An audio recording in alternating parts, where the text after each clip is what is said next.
疲れ様です。はい、お疲れ様です。お疲れ様でした。Great. So tell us a bit, when and how did you start getting involved in 和太鼓？和太鼓はいつから始めましたか？またそのきっかけは？はい、僕は3歳から太鼓を始めました。食事中にお箸で茶碗をこうよく叩いてたんですけれどもそれを親がそんなことしちゃダメだとよく叱られて代わりに親は本物の太鼓を僕にプレゼントしてくれたんですね。それが3歳の時の誕生日プレゼントでした。なるほど。So it all started when he was 3 years old. As a child, he would play during meals with his chopsticks, kind of hitting them on, the bowls, which of course is a big no-no. And his parents would tell him off often, but then for his 3rd birthday, they decided to get him a real taiko set, and it all started then. Yeah. それがきっかけですね。でプロになったきっかけっていうのがありまして、それが最初はほとんど太鼓は遊びで僕は打っていたんですが、9歳の時に地元の太鼓グループに入って、地元のおじいちゃん先生から太鼓を教わるようになりました。So at first, it was just really play. It was basically a hobby for Takuya-san.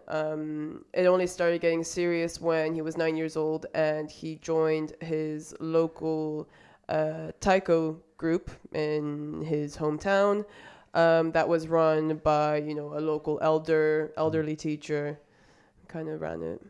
そうですね。でそのグループっていうのはグループといっても、メンバーは僕を入れてもう2,3 人しかいなくて太鼓も2つしかなかったんですね。で既存の曲もなくて、最初からインプロビゼーションでソロの太鼓を叩くっていうスタイルでした。はいはい。でそれはそのインプロは先生の方がやったんですか？そうですね。先生はずっとインプロビゼーションでそれを just looking で見て学べということですね。So he was explaining that, the group wasn't really much of a group at the start. There was only 3 or 4 of them, including Takuya-san, and they only had, 2 taiko sets to share between them. They didn't have any kind of songs to practice of. So from the very beginning, from day one, it was all about improvisation. The teacher just kind of said, just try it, just do it and learn from that, and learn from improvisation. はい。で僕が出身は福井県という場所です。その福井県という場所にはその太鼓を一つに一人がインプロビゼーション、そしてもう一人がバッキングというこういうスタイルが、伝統の太鼓のスタイルなんです。So, and on top of that, Takuya-san comes from the Fukui prefecture, and a traditional taiko drumming style from Fukui is this kind of roundabout style where on both ends of a taiko you have 2 people standing, one person doing the backing drumming while the other person on the other side is doing the improvisation, but then also swapping and taking turns with that, and then kind of having this roundabout effect. 僕はまだ小学生だったんでまだ学生だったんですが、休みの日になると結婚式とかそういうパーティーのイベントで太鼓を叩いてほしいっていうんで、そのおじいちゃんたちと一緒に太鼓を演奏するようになりました。And so, even though he was still at primary school at this point, during school holidays when they would have time off, they would be invited to the group would be invited to perform at weddings, at events, at kind of local fairs, local festivals, to perform in front of crowds. With the group. それで僕が14歳の時に、その先生というのが、ご高齢でそのお辞めになると、リタイアされるということで、僕が代わりにそのグループを指導することになって、そのグループの名前っていうのが天竜太鼓という名前です。So when Takuya-san was 14, the kind of elderly teacher who had been leading this group up to that point decided to retire, and at that point Takuya-san took over and decided to lead the group called Tenryu Taiko. Yeah. Flying the Dragon. The Flying Dragon Taiko. Yeah. で、その僕の妹とか弟も、メンバーに入って、その友達がこう集まってきてメンバーも増えたんですね。なんで、そのメンバーたちに僕が曲を作曲して教えていました。And so eventually, the group started to grow in numbers. There was his siblings started joining, friends started joining, numbers were growing, getting more taikos. And with that in mind, Takuya-san started to compose his own pieces, so that started to compose his own pieces for the group to practice. And that's, I guess, where you started to really, truly compose by yourself. で僕の妹も弟もやってるんで、家族の太鼓グループみたいなものなんですけど、その友達と一緒に、それでみんなの協力があって、太鼓も集めて、それで海外公演にも行けるようになりました。And so, it was really thanks to this kind of tight-knit, familial kind of village support, from the parents of the group members. Supporting the group, investing in getting more taikos for the group, sending them abroad to perform abroad as well. And it was really thanks to this support network that you were able to do all of this.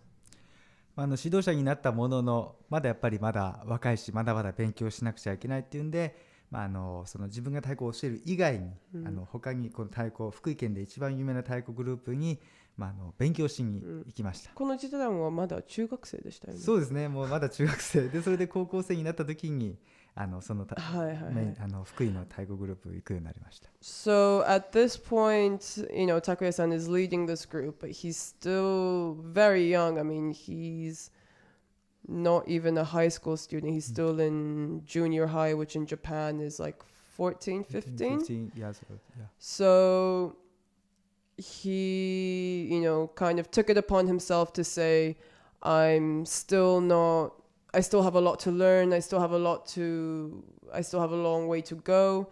So he decided to kind of break away a bit and joined the number one taiko group of Fukui, to really grow more and gain more skills. それでその19歳の時に、僕は大学生になった時なんですけど、今の師匠でもある林英哲師匠に出会って、そこにグループのオーディションがあったんですね。でそのオーディションを合格することができて東京に出ました。And then so when Takuya-san was 19, he, while still a university student, he was able to pass the audition tests to enter Hayashi Eitetsu's troupe, which, like I mentioned at the start of the interview, is still currently his master teacher. そうですね、マスターで、パイオニアですね、太鼓のパイオニア。Right, yeah, he's really a pioneer of modern taiko music. ジャズミュージック contemporary with jazz as well. オーケストラと、Right. ベルリンフィルハーモニーだったり、カーネギーホールでも彼が最初に太鼓で公演をしました。So yeah, really kind of one of the greatest, if not the greatest, Japanese taiko master that we have right now. Yeah, taiko. So he was able, at 19, he was able to pass the auditions, and then decided to move to Tokyo at that point. 卒業後に。After graduating, he moved to Tokyo. Okay. Maybe for the second part, we will have a second track, and then we'll get back to the Q&A. This one is called Kamitoki, which... It means thunder god. Ah, yes, it means thunderbolts. There you go. Yeah. All right.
Okay, so we had just been talking about your kind of beginning start in the taiko wadaiko world. But since then, you've been highly active in Europe as well, kind of traveling throughout the continent. How did this come about? そのヨーロッパ、特にドイツに来るようになったきっかけは？はい、これは21歳の時の話で、まだ僕が福井県にいて東京に上京する前の話になるんですが、その時に地元の新聞社のコンサートホールにヨーロッパからジャズトリオが来るということになりました。So when he was still 21, and at this point, so this was before he moved to Tokyo, was still living in Fukui, there was a German jazz trio that was coming to perform in his local concert hall at the time. そのオーガナイザーが、そのジャズトリオと一緒に共演してみないかと僕にオファーがありました。And then the concert organizer reached out to Takuya-san directly, asking if he would like to collaborate with them somehow. でまだ僕はプロになったばかりで、まだ経験が足りないので、正直ジャズとのセッションというものが分からなかったんですね。So, he's saying, to be entirely honest, he was still very new to the whole kind of professional music scene. And on top of that, didn't have much knowledge on jazz music, on jazz kind of jamming sessions. At that point. もちろん伝統の和太鼓なんで、ジャズと普段はセッションしないんで、そういうこともあるんですけれども、でもこんな機会はないと、なかなかない、自分の経験にもなるんでと快くそれを引き受けました。So of course, he was a bit, maybe not had his concerns, but was a bit, a little bit hesitant at first about doing it. But then he said, you know what, this is once in a lifetime chance. It's a rare opportunity, and he just took it and ran with it. 結果、コンサートは大盛況に終わってくれまして、それで僕にとっても忘れられないコンサートになりました。So, the concert ended up being a great success. Everyone really happy for him, for Takuya-san personally as well. Concert he'll never forget in his life. でそのトリオなんですが、2年後、そして4年後、福井に来て、6年後にそのジャズトリオのピアニストだけが福井県に来ました。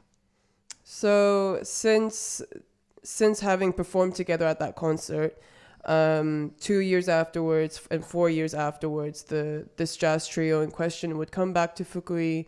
They would collaborate again. And then 6 years afterwards, the pianist of the trio had come by himself. でソロで来て、僕とそのデュオを組むことになったんですね。それで拓也成長したなと。それでヨーロッパでドイツでレコーディングをして CD を出してツアーをしようじゃないかと。なるほどなるほど。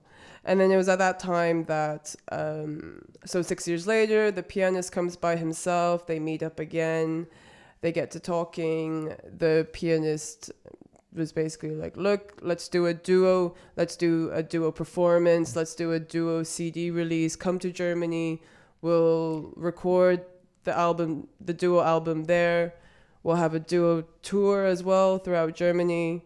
And so, that's kind of how you came to Europe, to Germany. それでこのジャズピアニストは、その拠点としているのがドイツのミュンヘンだったんですね。なんで僕は今ミュンヘンに拠点を置いて活動しているわけなんですけども、それがワルター・ラングという名前です。So this pianist in question is called Walter Lang. He's a Munich-based pianist, and so it's really thanks to his kind of invitation to work together more closely and to collaborate together more closely that Takuya as well came to become based in Munich. で普通は観光ビザというと3ヶ月しかないんですが、とりあえず3ヶ月間こっちで来てやってみようと。でもその来てみたらドイツではすごく太鼓っていうのが流行っていて、もっとワークショップをしてほしいとかオーケストラと共演をしてほしいっていうことで、もっと長いビザを取ることに決めました。So at first, the plan was just to go with a kind of, standard 3-month visa. But then upon arriving in Germany, he soon came to realize that Wadaiko is a lot more widespread in Germany than he'd originally realized. So, he started getting requests from everywhere, kind of like, oh, can you run these workshops? Can you do these concerts? We'd like you to perform, etc. So then that kind of initial plan to just stay for 3 months got extended to half a year. それでミュンヘンを拠点に今こう活動してます。いろんな活動を、ミュンヘンを拠点にしてます。で、そこでその日本とドイツそう行ったり来たりしてますね。それがもう7年間ぐらい続いてます。はい。So with that, yeah, these last 7 years, he's kind of been going back and forth between Munich and Japan, performing and touring and doing workshops between the two. そうですね。Yeah. はい。Okay. Right. So now okay. Oh, we're gonna play the last track. Yeah. Yamagami, which means mountain god, and then afterwards we're gonna have a last special Odaiko solo live. Live play. All yeah. right.